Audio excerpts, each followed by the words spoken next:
खत्म हो चुकी जिंदगियों को किसी भी तरह से वापस नहीं लाया जा सकता।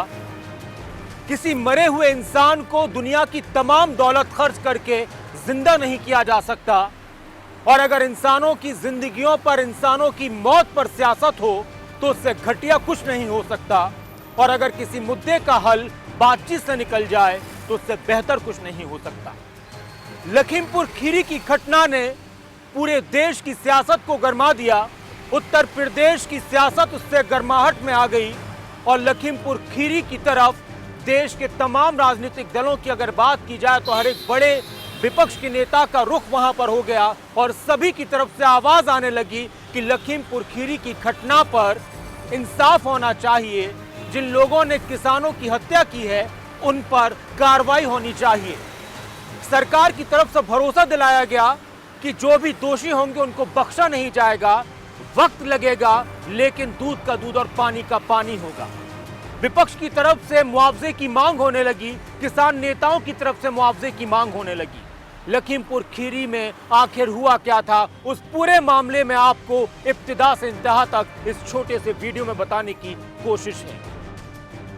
उप मुख्यमंत्री का एक प्रोग्राम था, किसान उस प्रोग्राम का विरोध करने के लिए पहुंचे। काले झंडे लेकर किसानों ने विरोध प्रदर्शन करना चाहा कि उसी वक्त एक तेज रफ्तार कार आती है और कई किसानों के ऊपर चढ़ जाती है और उसमें किसानों की मौत हो जाती है। और आरोप लगता है देश के केंद्रीय गृह राज्य मंत्री अजय मिश्रा के बेटे पर कि उनके बेटे ने किसानों की हत्या की है। कई और लोगों की मौत होती है।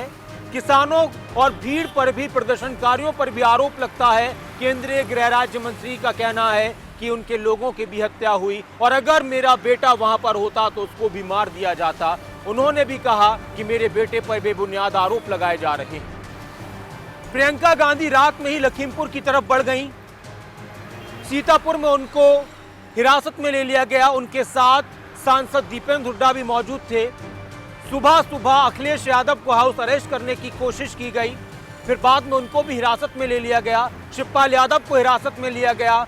बीएसपी के नेता सतीश चंद्र मिश्रा को हाउस अरेस्ट किया गया। आम आदमी पार्टी के सांसद संजय सिंह को लखीमपुर नहीं जाने दिया गया। पंजाब से चरणजीत सिंह चन्नी लखीमपुर जाना चाहते थे। छत्तीसगढ़ से भूपेश सिंह बघेल लखीमपुर जाना चाहते थे लेकिन उनको परमिशन नहीं मिली।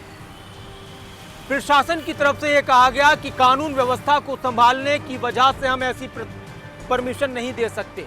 विपक्ष की तरफ से कहा गया कि विपक्ष की आवाज को दबाने की कोशिश की जा रही है, किसानों की आवाज को कुचलने की कोशिश की जा रही है। और धीरे धीरे लखीमपुर के मामले ने ऐसा तूल पकड़ा कि जिस लखनऊ को किसान आंदोलन के इस रूप से बचाने की कोशिश थी, लखनऊ से 130 किलोमीटर दूर लखीमपुर खीरी में किसान आंदोलन की एक बड़ी गर्माहट देखी गई। किसान नेता वहां पर पहुंच गए और इसके अलावा अलग अलग राज्यों में लखीमपुर खीरी की घटना को लेकर किसानों ने प्रदर्शन शुरू कर दिया। दोषियों को कड़ी से कड़ी सजा देने की मांग की जाने लगी और आखिरकार बातचीत का माहौल बनने लगा। उत्तर प्रदेश के मुख्यमंत्री योगी आदित्यनाथ ने एक हाई लेवल मीटिंग बुलाई, सभी अधिकारियों को बुलाया, कई मंत्रियों को बुलाया और उसके बाद किसानों और प्रशासन में समझौता हुआ कि मृतकों के परिवार वालों को 45-45 लाख रुपए दिए जाएंगे। जो लोग इस घटना में घायल हुए हैं उनको 10-10 लाख रुपए दिए जाएंगे और मृतकों के परिवार से किसी एक शख्स को सरकारी नौकरी दी जाएगी और इस पूरे मामले की न्यायिक जांच कराई जाएगी हाई कोर्ट के जज के द्वारा। आखिरकार इस मसले का हल निकला। विपक्ष की तरफ से लगातार इस मसले को उठाने की कोशिश की गई और उठाया। तमाम विपक्षी दल एक साथ नजर आए, अलग अलग नजर आए, लेकिन इस मामले में प्रदर्शन करते हुए नजर आए। जयंत चौधरी को हापुड़ में टोल प्लाजा पर रोका गया। प्रियंका गांधी को सीतापुर में, मैंने पहले बताया कि उनको हिरासत में ले लिया गया। अखिलेश यादव को लिया गया हिरासत में, शिवपाल यादव को लिया गया, संजय सिंह को नहीं जाने दिया गया। और इसके अलावा फिर एक ऐसी भी होड़ मची कि इस लड़ाई को किसी एक विपक्षी पार्टी की लड़ाई बना दिया जाए। हालांकि ऐसा नहीं हो पाया, विपक्ष अपने अपने तरीके से इस लड़ाई को लड़ता रहा। लेकिन जिस तरह से इस मसले का हल निकला है, राकेश टिकैत ने कहा कि 2-2 करोड़ रुपए दिए जाएं, 3-3 करोड़ रुपए दिए जाएं, मृतकों के परिवार वालों को सरकारी नौकरी दी जाए किसी एक शख्स को और कड़ी से कड़ी सजा हो। केंद्रीय मंत्री का इस्तीफा चाहिए, उनको बर्खास्त किया जाए, 302 के तहत कार्रवाई हो। अब इस मामले में न्यायिक जांच होगी।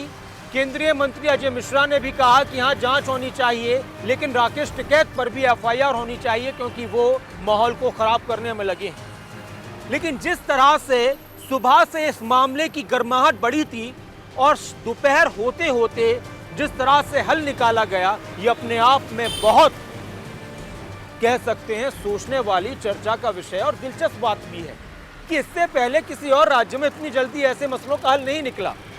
तो इससे साफ समझ में आता है कि सरकार को भी पता है कि अगर इस मामले ने तूल पकड़ लिया और आगे बढ़ता रहा तो उत्तर प्रदेश का चुनाव बहुत करीब है। और जिस लखनऊ को किसान आंदोलन के इस रूप से बचाया गया है अब तक, कहीं ऐसा न हो कि लखनऊ और उसके आसपास आंदोलन की रूपरेखा तैयार हो जाए। लेकिन अब सवाल यह है कि क्या किसान इस फैसले से मुत्तफिक होंगे, सभी लोग इस समझौते से मान जाएंगे? किस तरह से इस फैसले को किया गया, किसी दबाव में किया गया या सबकी सम्मति से किया गया? और विपक्ष का अब क्या रुख होगा? क्या सरकार ने अपने इस कदम से विपक्ष को और ज्यादा राजनीति करने का मौका नहीं दिया? क्या सरकार ने वक्त की और मौके की नजाकत को भांपते हुए जल्द से जल्द ये फैसला ले लिया? ये बहुत सारे ऐसे सवाल हैं जिनके जवाब भी धीरे धीरे मिलने लगेंगे।